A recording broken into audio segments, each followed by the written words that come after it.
One Piece chapter 1047. Now there's a lot going on in this chapter, especially pertaining to Momonosuke side of things, and of course the main battle itself, Luffy versus Kaido. And I've got to say that Kaido is a straight up demon. Even with Luffy's new form, Gear 5, we're still seeing that Kaido is dominating in this fight. Now even though Luffy has these new abilities that he's displaying here, for some reason Kaido in hybrid form is still sort of the more dominant fighter, at least in this chapter anyways. Luffy did show dominance when he obtained Gear 5, but now it seems that Kaido has taken control over the battle again, and it's absolutely insane, because I think for the most part, I think the consensus in the community is that Kaido most likely has an awakening, and the fact that he hasn't used it yet definitely says something about his strength. Now some people do think Kaido is already awakened, but if that was the case, I think Oda would have made that very clear to the reader that Kaido has awakened. And I think a lot of this comes from the idea that Kaido's fruit is the fish fruit, so a lot of people think that his awakening allowed him to become a full-fledged dragon. But in reality, Kaido's fruit is called the fish fruit blue dragon, in which in some mythologies can be considered to be like a serpent, which classifies as a fish in some sense. So again, until we get confirmation that Kaido is awakened, as of right now, it seems that Kaido is still fighting in his hybrid form and has not yet tapped into his awakening yet. And we do know that Kaido is aware of awakening because he tells Luffy what being awakened means, right? So again, I'm of the assumption that Kaido has not awakened yet, and this makes me very fearful for Luffy in this fight, because it seems like Luffy is doing everything that he can, but Kaido has shown that he is just the better fighter. And I think this mostly comes from experience from battles that he fought. A good example here would be God Valley and what he witnessed there. Having all those top tiers in one place definitely sets some sort of expectation as to what the strongest character should be. And talking about strongest character here, Kaido does mention something very interesting about Roger, and this also applies to any top tier non-devil fruit user, right? Individuals like Garp, Rayleigh, Roger, they fit in this category. And so what was said here is that devil fruit abilities aren't the end all be all, and that one can become the strongest with just Haki alone. And he goes on to say that Haki supersedes every other thing. And this has been something that we've always questioned, right? Because we know that some of the top tiers in the world and some of the strongest characters to ever exist were non-devil fruit users. In other words, these guys were using only Haki to sort of compete with people who had both Haki and devil fruit abilities, and not just any ordinary devil fruit abilities. For the most part, some of the top tiers in this world have top tier devil fruit abilities like Logias or mythical Zoans, but these Haki users for some reason are able to compete with these guys. And I've brought this up in several different videos that I've made, in which I talk about Roger and Whitebeard. Now Whitebeard, he seemingly had everything Roger had: advanced conquerors, advanced armament, and most likely advanced observation, but he also had a top tier devil fruit, right? He had the strongest devil fruit within the Paramecia class, but for some reason he is still regarded as being Roger's equal, even though he should technically be stronger. Now Whitebeard does have the title of the strongest man even during the time Roger was alive, so I do think that Whitebeard was most likely the strongest character, but he wasn't too far away from Roger. If anything, those two were probably as equal as it gets. But knowing that he had a top tier devil fruit and seemingly had everything Roger had, Whitebeard should be technically stronger than Roger.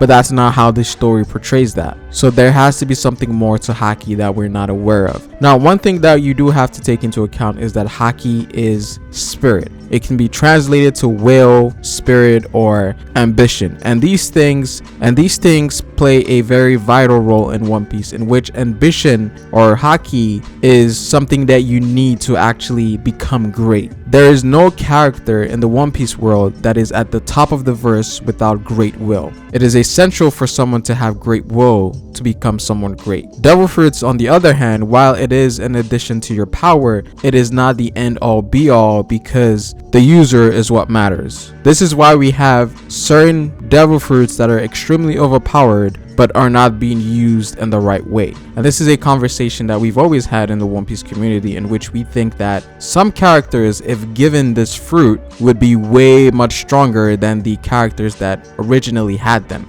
If Caesar's fruit or even Eno's fruit were put in the right hands, things would be a lot different in terms of the potential they can bring out of those fruits. So again, Haki can be attributed to many things. If the person desires or has a great ambition into becoming something great and they obtain their devil fruit, it also sort of enhances the devil fruit in a sense in which they would be able to access more things than someone that was weak-willed. And again, this doesn't only apply to devil fruit, it applies to fighting styles, swordsmanship, fighting capability. So in other words, Haki or ambition is very essential for everything. And I think this is what Kaido is saying here. I don't necessarily think that Kaido is saying that devil fruit abilities are irrelevant. It's just that Haki plays a huge part in attributes that people may want to obtain, whether it be devil fruit ability, swordsmanship, fighting style, or even strength. And this is how some characters measure strength, just by looking at the Haki of the other person, right? So again, I did find this to be a very interesting quote from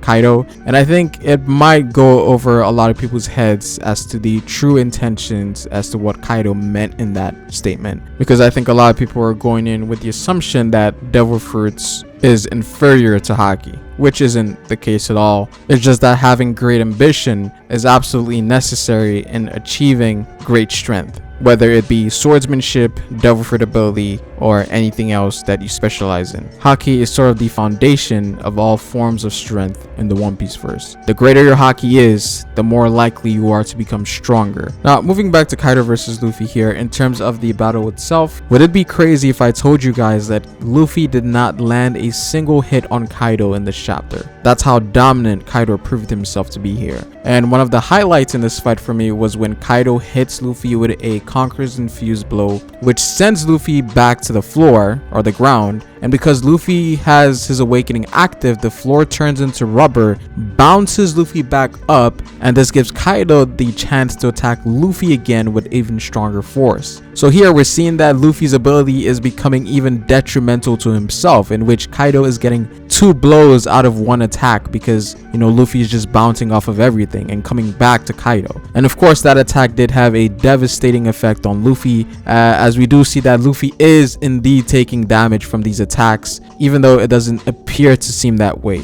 Yeah, Kaido is definitely on demon time in this chapter. Like, this is absolutely insane that he's still able to dominate even after Gear 5. Now, I will say that Luffy hasn't mastered Gear 5 yet. This is the first time he's using it, and it's only going to get better from here on out. So this is a good learning experience for him to learn more about his abilities and perfect it, because Luffy is still getting used to his ability. As of right now, he's just having fun and using abilities that he couldn't use before, so he hasn't really tapped into that Gear 4th like aspect that we saw with his other forms, right, where it's a overwhelming power, and I think we will be getting that very soon. This chapter also confirms Luffy's biggest weakness, which is cutting attacks, because we do know that Luffy essentially is immune to or has some damage mitigation against physical blunt blows, right? So cutting attacks is the one thing that you don't need Haki to hurt Luffy with, and we see that in this chapter in which Kaido uses the Tatsumaki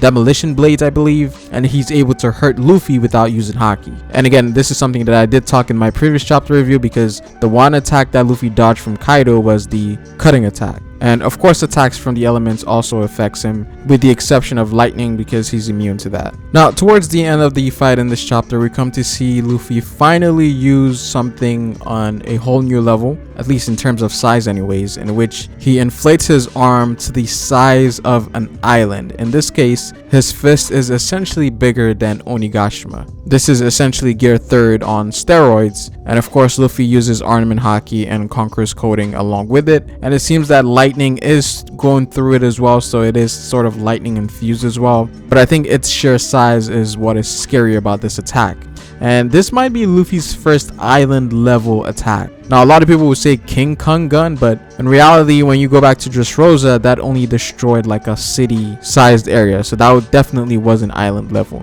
This, on the other hand, is most definitely an island level attack, and definitely the first that we've seen from Luffy. Now, will this attack defeat Kaido? Absolutely not, and I have reasons as to why that is. And this comes from an interview in which Oda talks about him defeating Kaido, and Oda specifically states that people would not be satisfied if Luffy was just to defeat Kaido with a strong punch. Basically what he's been doing with other villains, but this time is just stronger. Oda said that he does not want to go with that route, and that he most likely has something else in store for the readers, right? Something very original for this arc, given how special it is. So this attack will definitely not beat Kaido. If anything, it might injure him to a point where he might need to awaken or whatever, but it will not decide the fate of this battle. Now, of course, knowing this attack will most likely destroy Onigashima if it lands, Luffy tells Momonosuke to find a way to deal with it and get Onigashima out of the way. So next chapter might be a Momonosuke chapter in which he actually does something here. Not to say that he hasn't done anything so far, but he hasn't done anything substantial to the point where it's very recognizable.